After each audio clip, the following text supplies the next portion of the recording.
From the Faculty of Science, Engineering and Built Environment, the title of the thesis is Virtual Reality and Eye Tracking, a match made in heaven for training.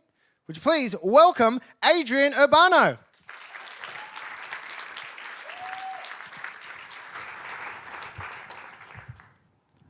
Virtual reality is wonderful for gaming and entertainment, and even for exercise.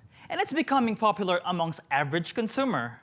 But VR has a supreme potential to be much more than that. The training and education sector has seen rapid adoption of VR technology as a training tool, and researchers are investigating whether it would be good.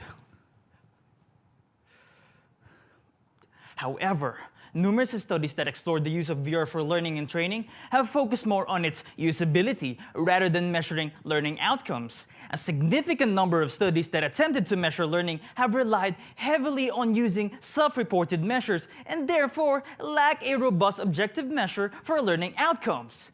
Did you know that your eyes can help us determine the amount of effort you exert during learning? For example, if I ask you to mentally add 1 plus 1, you immediately know that the answer is 2 with little to no effort, right? Good.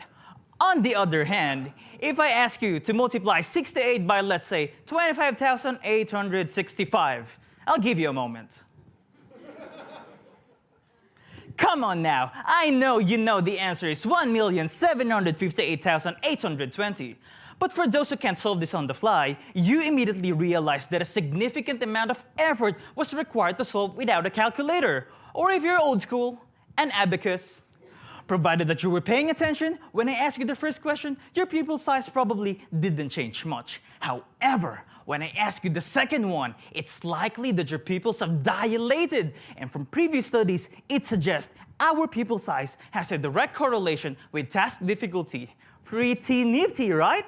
Apparently, physiological measures such as the size of our pupils can be used to measure learning. Remember what I said earlier about the limited amount of studies on objective measures when learning in VR?